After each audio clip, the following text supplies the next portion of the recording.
Viipuri, Karjalan kannaksen keskus, Kaakkoisen Suomen pääkaupunki. 1930-luvulla maan toiseksi suurin asutuskeskus, 83 000 asukkaineen.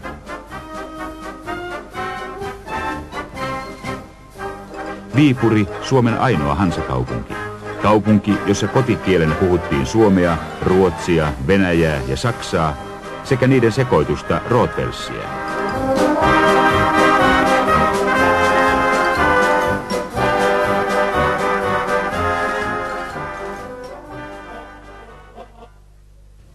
Näissä kuvissa Viipuri elää viimeisiä rauhan vuosiaan ennen toista maailmansotaa.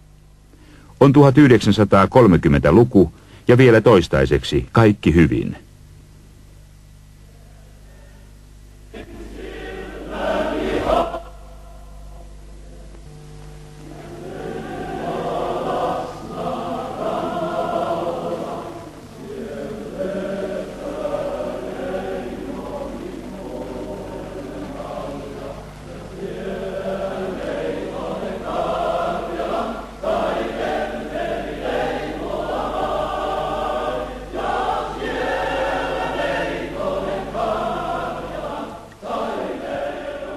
Vuosisatojen ajan on Torkkeli Knuutinpojan 1200-luvun lopussa perustama Viipurin linna seissyt Kalliosaarellaan Karjalan pääkaupungin vertauskuvana.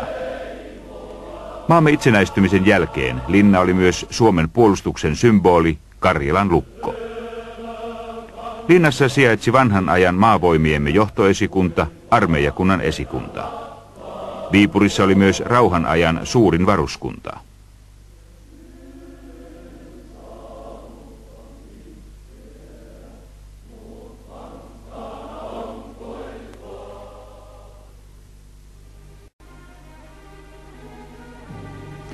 ...1930-luvun lähetessä loppuaan alkoi Euroopassa jatkuvasti kiristyvä sotilaspoliittinen tilanne kerätä uhkaavia pilviä myös Suomen ylle.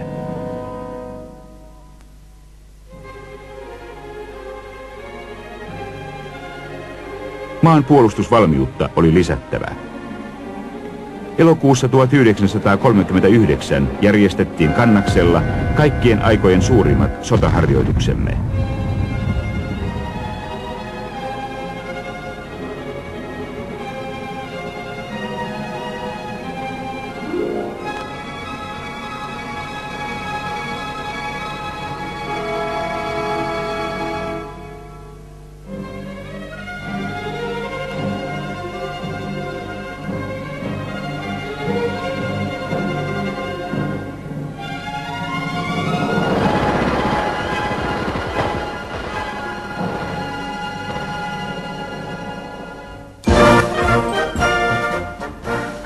Sotaharjoitusten päättäjäisparaati pidettiin Viipurissa.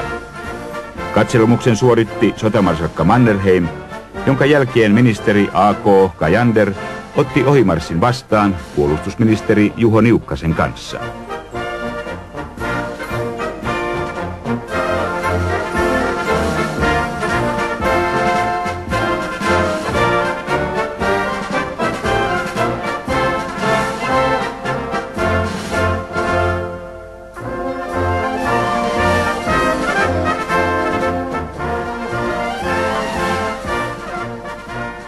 Kolmen seuraavan kuukauden aikana ehti tapahtua paljon.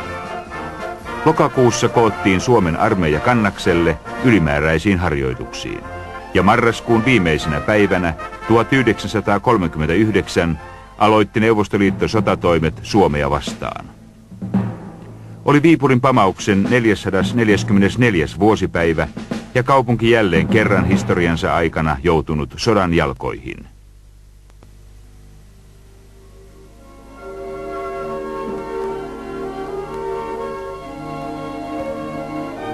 Viipurin kovia kokenut linna ja sen ympärille levittäytyvä hävitetty kaupunki. Ne molemmat tietävät, mitä sota on. Vuosisadasta toiseen ovat ne seisoneet vaaranalaisimmalla paikalla. Kymmeniä kertoja on vihamies noussut vanhan kaupungin valleille ja lyöty sieltä verissä päin takaisin. Sota kohtasi Viipurin lähes valmistautumattomana, siviilioloisena. Koulut olivat lyhyen tauon jälkeen jälleen toiminnassa. väestö palannut vapaaehtoisesta evakosta, liiallinen optimismi rauhan säilyttämisen suhteen kostautui nyt vihollisen pommituskoneiden ilmestyessä taivaalle.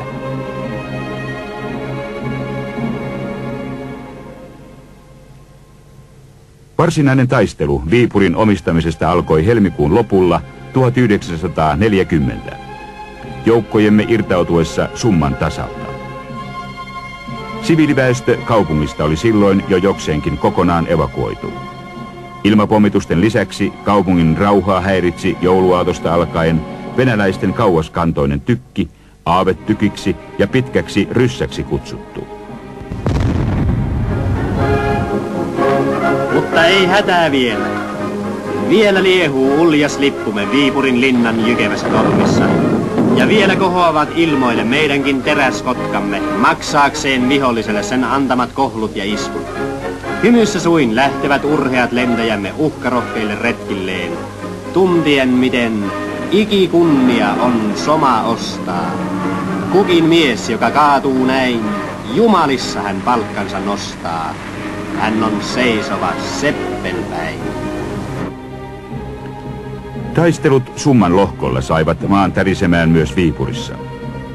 Tuhoisat ilmapommitukset toistuivat. Kaupunki kärsi suuria vaurioita. Helmikuun 18. päivänä viipurilaiset sanomalehdet lakkasivat ilmestymästä. Sähkövirran jakelu katkaistiin ja kaupungin viimeiset julkiset virastot lopettivat toimintansa. 4 päivää myöhemmin, helmikuun 22. päivästä alkaen, oli Viipuri jo neuvostoliittolaisen kenttätykistön kantomatkan ulottuvilla. Kaupungin kohtalo oli sineytyytymässä, kun jälleen 4 päivää myöhemmin, helmikuun 26. neuvostoliittolainen rintamakomentaja Timotsenko antoi 34. armeijakunnalle ehdottoman käskyn Viipurin valtaamisesta. Käskyn täyttämiseen tähtäävään suurhyökkäykseen ryhdyttiin jo 2 päivän kuluttua. Samanaikaisesti alkoi neuvostoliittolaisten saarrostava hyökkäys kaupungin eteläpuolitse umpijäässä olevan Viipurinlahden yli. Ankarista tappioistaan huolimatta neuvostojoukkojen talvisodan päättyessä saavuttama sillanpääasema oli jo 10 kilometriä syvä ja 7 leveä. Tilanne rauhan tullessa oli Viipurin puolustajille erittäin vakava sekä täällä että Talin lohkolla, missä 2 neuvostodivisioonan oli onnistunut 9.3. murtaa suomalaisten puolustus. Itse Viipurin kaupunki sen sijaan pysyi suomalaisissa käsissä talvisodan loppuun saakka. Eversti K.A. Heiskasen komentama jalkaväkirykmentti 7 taisteli sisukkaasti ja piti pintansa Patterimäen asemissa.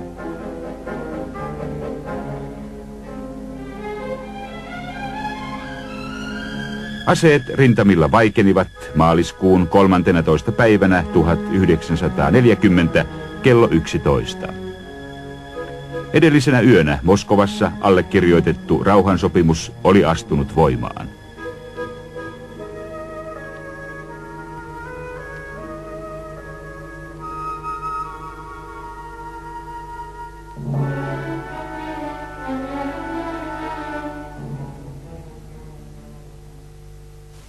Kansalaiset, te olette jo eilen radiossa kuulleet ja tänään sanomalehdissä lukeneet ne rauhan ehdot, joiden pohjalla meidän on ryhdyttävä tulevaisuuttamme rakentamaan. Rauhansopimuksen ehtoihin kuului Viipurin luovuttaminen Neuvostoliitolle. Samana maaliskuun 13. päivänä kello 15.30 laskettiin Viipurin linnan Pyhän Olavin tornissa Suomen lippu puolitankoon. Nostettiin ylös ja vedettiin sitten lopullisesti alas.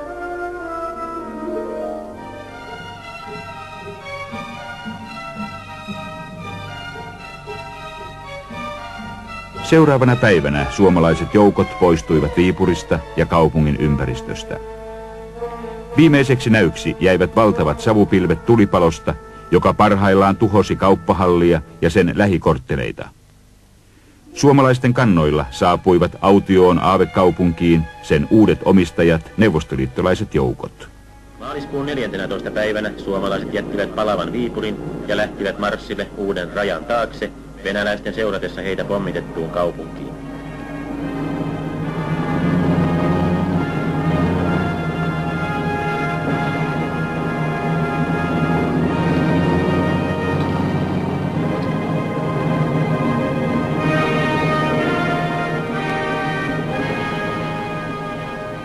Marssivien joukkojen jälkeen jäi Viipuriin viranomaisia sopimaan venäläisten kanssa kaupungin luovutukseen liittyvistä seikoista. Rauhan tila oli palannut, mutta kaakkoisen Suomen talvisilla maanteillä vaelsi evakkoon matkalla oleva Karjalan väestö vielä pitkään.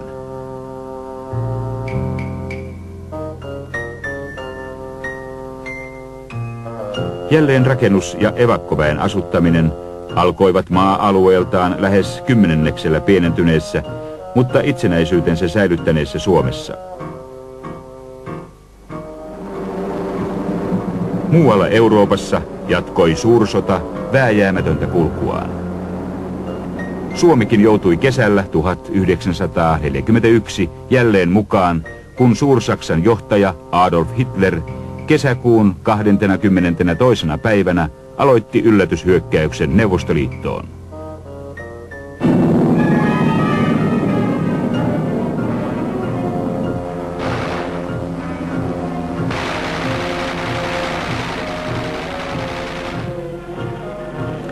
Kolme päivää myöhemmin, sen jälkeen kun neuvostokoneet olivat pommittaneet myös suomalaisia kohteita, pääministeri Wrangel totesi Suomen olevan jälleen sotatilassa Neuvostoliiton kanssa. Jatkosota oli alkanut.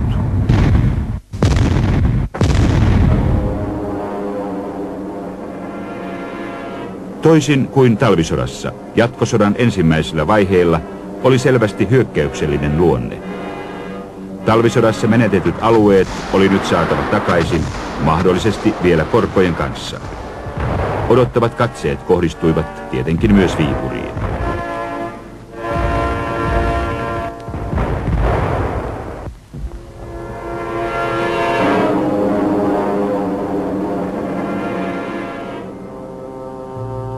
Kaupungin takaisin valtaamiseen tähtäävä hyökkäys alkoi varsinaisesti elokuun 21.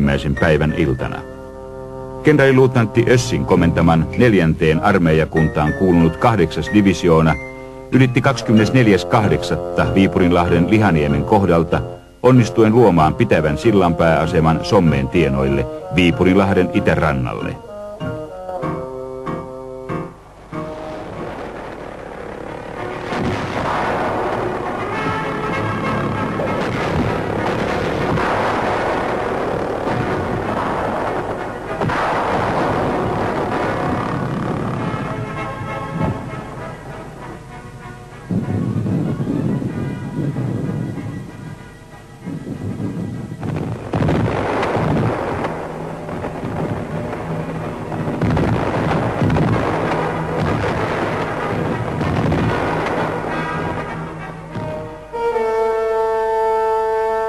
Kolmelta taholta saarastusuhan alaiseksi joutuneen kaupungin kohtalo alkoi olla ratkaistu.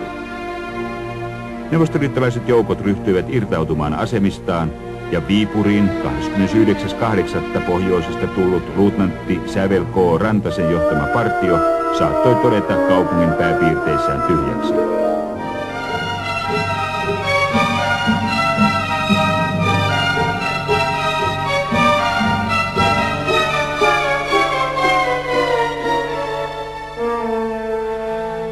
Kun partiolla ei ollut mukanaan Suomen lippua, se valloituksensa merkiksi veti Viipurin linnan salkoon näyttelijä Arvo Lehesmaan valkoisen sotilaspaidan. Tämä on rautatieasemaa.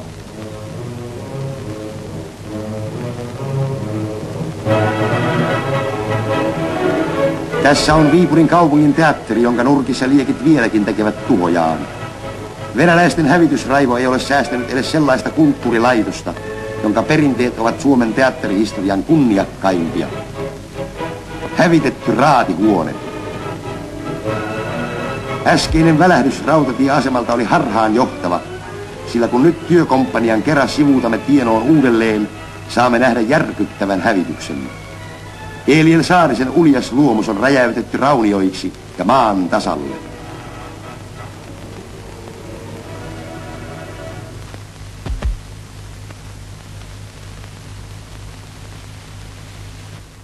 Papulan rautatiesilta. Taustassa palaneet Kipinä ja Sampo.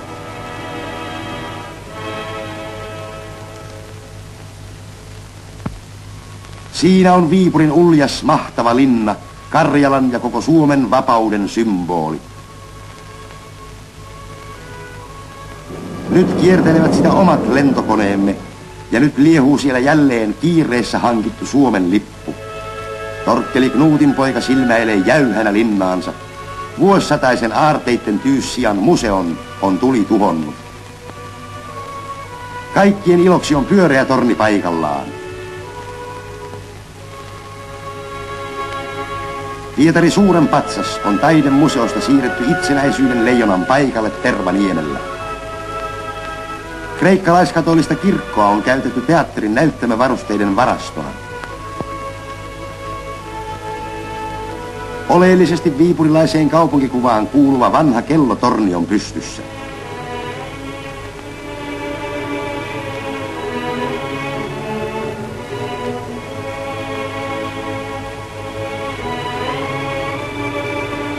Salakkalahden rantaradan varressa ovat jätteet viipurilaisilta ryöstetystä omaisuudesta, jota ei vielä ollut ehditty kuljettaa pois.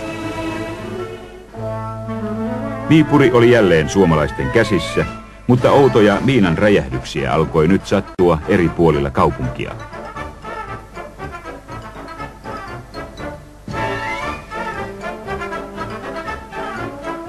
Kun miinojen toimintaperiaate määrätyllä radioaallolla annettu signaali oli saatu selvitetyksi, ryhdyttiin vastatoimina lähettämään samalla aaltopituudella tauottomasti useiden viikkojen ajan Säkkijärven polkkaa. Tämä yksinkertainen vastakeino teki miinat toimintakyvyttömiksi, koska ne eivät enää kyenneet vastaanottamaan laukaisusignaalia. Kenttäjumalan palvelus ja paraati Viipurin takaisinvaltauksen kunniaksi pidettiin elokuun 31. päivänä 1941 Torkkeli Knuutinpojan rakennuttaman vanhan linnan kupeessa. Kenraali Ösch lähimpine miehineen saapuu ja eversti Paasonen ilmoittaa hänelle paraatijoukot. Sen jälkeen kenraali tarkastaa vinkit.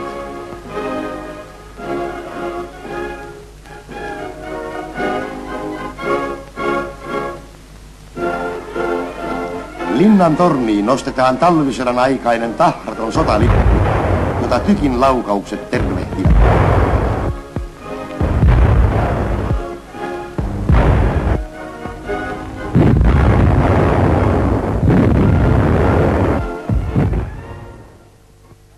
Viipuri, seisot kuin kallio meressä, seisonut ennen jo tulessa ja veressä.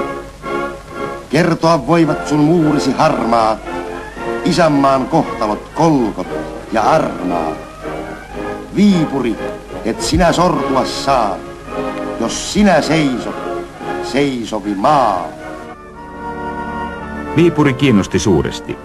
Virallisia kävijöitä riitti kaupungissa ulkomaisia lehtimiehiä myöten. Saksalaisia aseveliä edustivat kävijöiden joukossa muun muassa ministerit Schmidt ja von Blücher sekä kenraali Erfurt.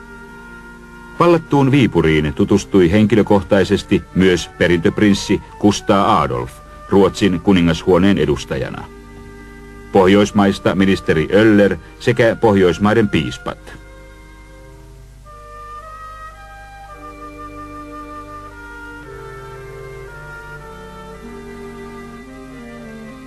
Lokakuussa 1941 Viipurissa vierailivat tasavallan presidentti Ryti ja sotamarskalkka Mannerheim seurueineen.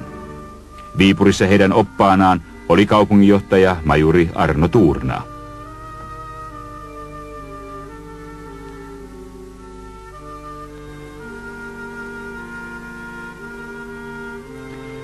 Raivaustyöt Viipurissa alkoivat lähes välittömästi, kaupungin siirryttyä taas suomalaisille, samoin jälleenrakennustyöt. Keskikaupungin taloista todettiin tuhoutuneiksi 62%. itäisten esikaupunkien ja Tammisuon jopa 88%. Parhaiten säilyneissä läntisissä esikaupunkeissakin oli 21% rakennuksista tuhoutunut. Täysin säilyneitä rakennuksia oli Viipurissa takaisin valtauksen jälkeen 500 taloa, eli vain noin 8%.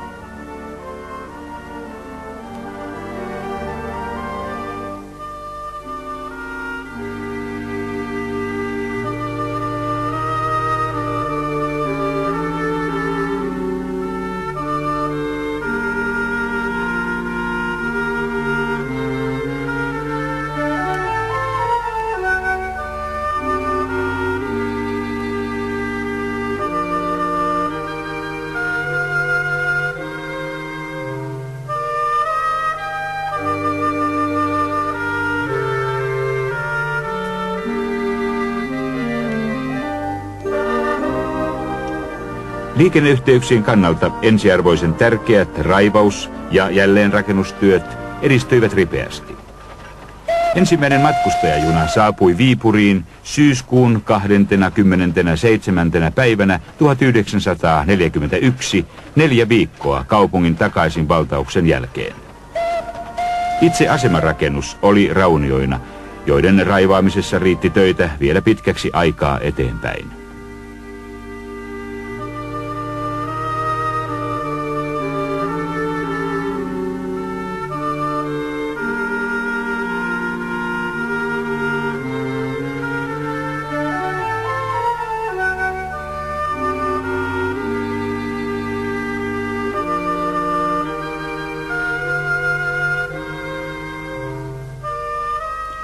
Raunioiden raivaamisessa ja siltojen jälleenrakentamistöissä käytettiin apuna myös sotavankityövoimaa. Eräs jatkosodan suurimmista sotavankikeskuksista oli sijoitettu tänne.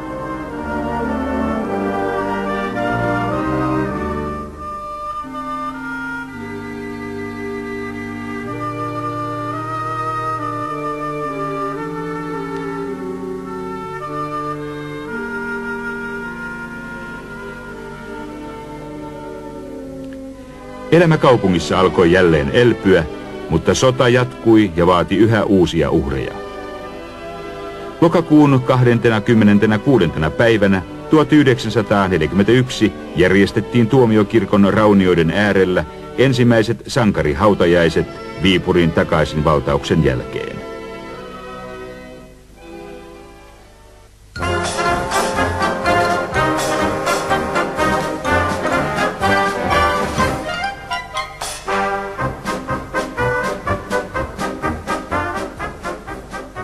Lokakuun 1941 loppuun mennessä oli paluulupa kaupunkiin myönnetty yli 2000 entiselle viipurilaiselle. Etusija heidän joukossaan annettiin terveille ja työkykyisille. Kaupungin siivous- ja siistimistöissä olivat ahkerat lotat korvaamattomana apuna. Heidän varassaan lepäsi myös osittain Viipurin elintarvikehuolto.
Ennen syksyn 1941 ensilumien satamista oli tuhoutunut Linnan siltakin saatu väliaikaisesti korjatuksi ja se ja romunkeräyksessä, jotka jatkuivat edelleen vuoden 1942 puolella.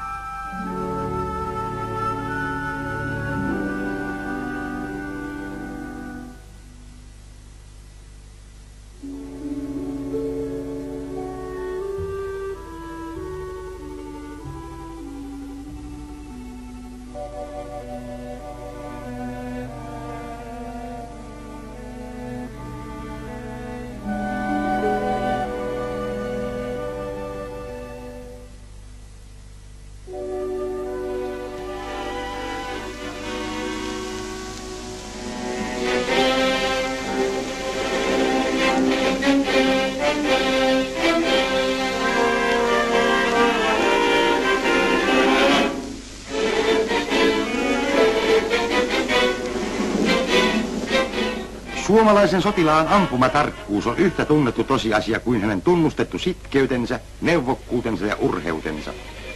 Yhdessä kaikki nämä ominaisuudet muodostavat juuri sen soturitaitojen kokonaisuuden, jonka nojalla suomalainen sotilas on luettava maailman parhaimman sotilasaineksen arvoluokkaan kuuluvaksi.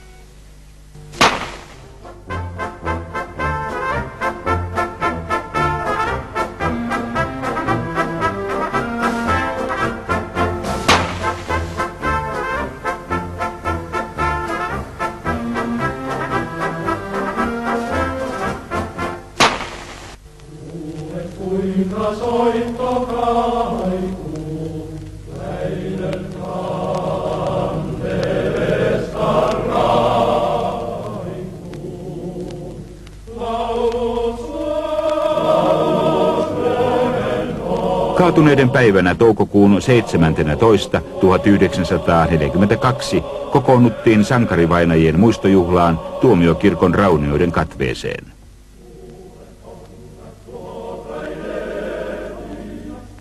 Itsenäisyyspäivänä joulukuun 6.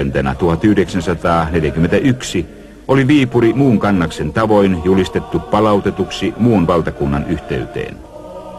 Askel askeleelta kaupunki siirtyi takaisin kohti siviilihallintoa.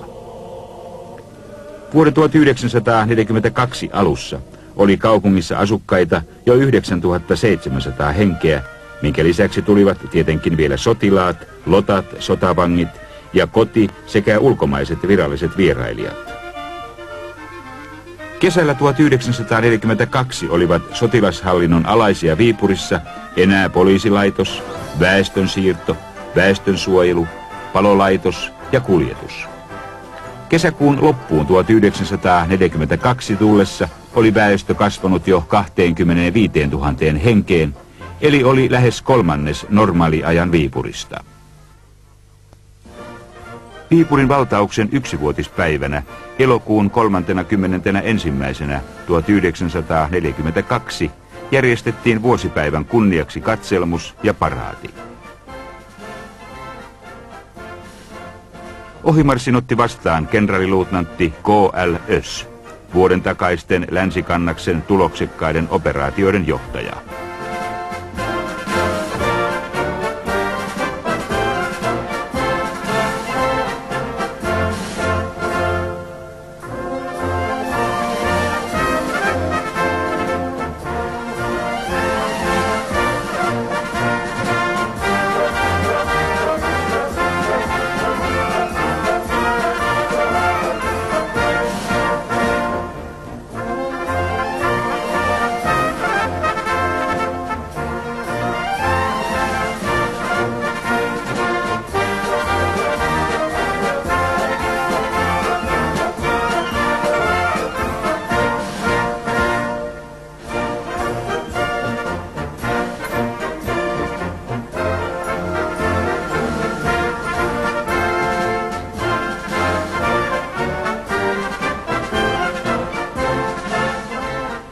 Joulukuun 6. 1942 vietettiin itsenäisyyspäivää myös Viipurissa sotilaallisin menoin.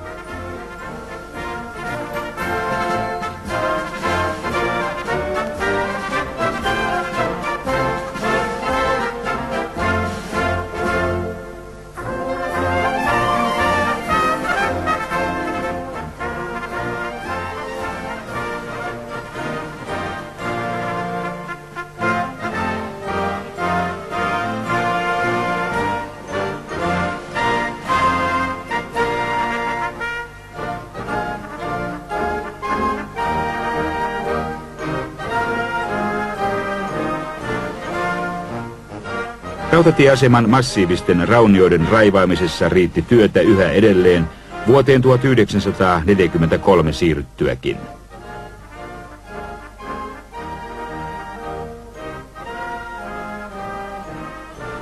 Raitioteiden kaluston, kiskotuksen ja ilmajohtojen korjaus oli pantu alulle pian kaupungin takaisinvaltauksen jälkeen, mutta kesti aina toukokuuhun 1943 saakka, ennen kuin liikenne Viipurin raitiolinjoilla voitiin jälleen käynnistää. Jatkuvasta poikkeustilanteesta huolimatta kaupungin asukkaat ja sen johtomiehet luottivat lujasti tulevaisuuteen. Helmikuussa 1944 julistettiin Viipurin jälleen rakennettavan keskustan aatekilpailu. Sodan vaurioiden korjaamisen arvioitiin vievän aikaa 10-15 vuotta ja kaupungissa olevan vuonna 1970 asukkaita jo 125 000.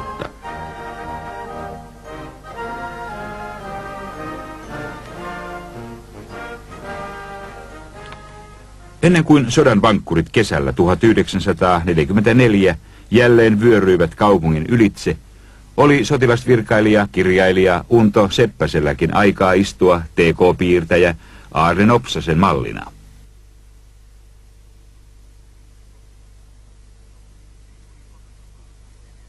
Viipuriin komennettu taiteilija Nopsanen tallensi vapaa-aikoinaan piirroslehtiönsä näkymiä valon ja varjon kaupungista, sen raunioista ja vanhoista historiallisista rakennuksista. Viimeisen kuvansa Viipurista Nopsanen piirsi vain päivää ennen kaupungin uudelleen menetystä.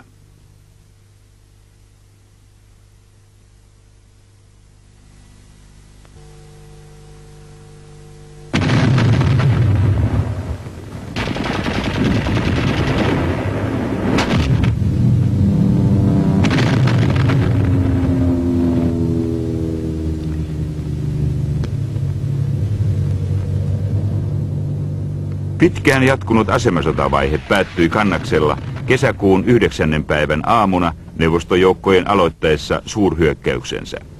Suomen marsalkka Mannerheim lausui päiväkäskyssään. Vihollisen suurhyökkäys on jälleen alkanut.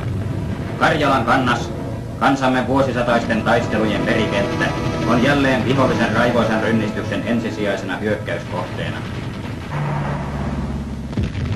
Hyökkäjien ensimmäiset läpimurrot onnistuivat seuraavan päivän aamuna ja laajenivat tämän jälkeen nopeasti. Moninkertaisen ylivoiman edessä suomalaiset joukot vetäytyivät kohti Luodetta ja kesäkuun 20. päivänä olivat neuvostojoukot jo Viipurin porteilla. Sotilaat, te tiedätte, että isänmaan kohtalo riippuu teistä. Te ette lannistu vastoinkäymisistä. Te olette, me olemme kaikki, ennenkin yhdessä kestäneet kovia iskuja ja tulemme sen nytkin tekemään. Mannerheim.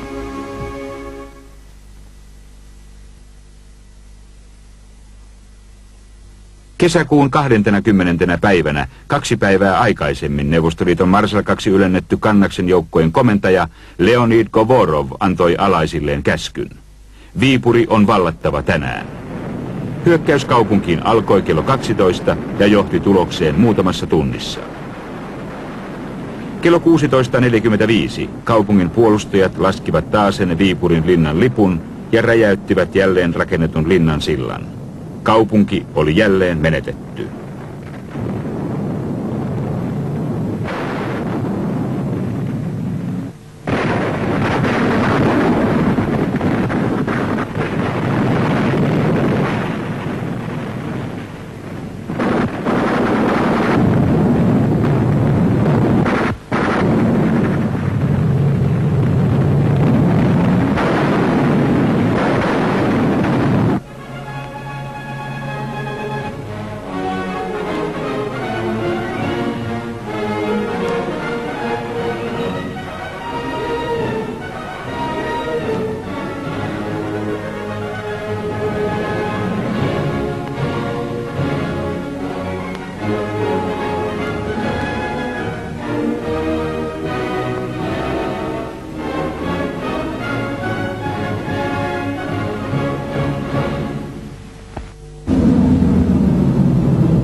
Useat syyt olivat vaikuttaneet Viipurin puolustuksen yllättävän nopeaan murentumiseen. Kaupungin puolustamisesta päävastuuseen joutuneet joukot oli juuri siirretty Kannakselle Syväriltä rauhalliselta rintaman osalta ja joutuivat liian vaativan tehtävän eteen. Kun neuvostojoukkojen hyökkäys käynnistyi panssarivaunujen tukemana, alkoi suomalaisten omavaltainen irtautuminen joka huhujen siivittämänä muuttui paikoitellen suoranaiseksi pakokauhuksi.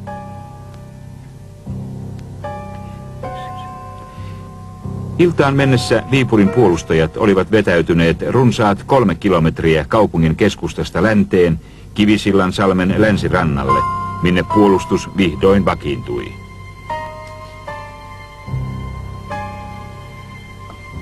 Viipuri oli menetetty, eikä suomalaisten voimat enää riittäneet sen takaisin valtaamiseen. Moskovan välirauhan sopimus 19.9.1944 vahvisti Kannaksen osalta jo talvisodan yhteydessä määrätyt alueluovutukset sellaisinaan.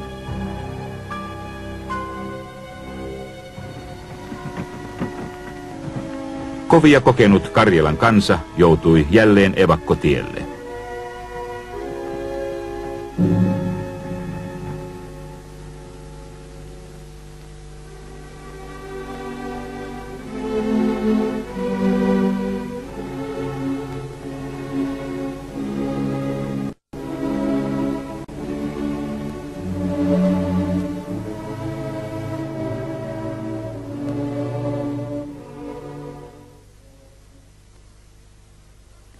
Suomalaisille eritoten kannakselaisille on Kalmarin unionin aikaan vuonna 1403 kaupungin oikeudet saaneen Viipurin muisto yhä edelleenkin läheinen ja rakas.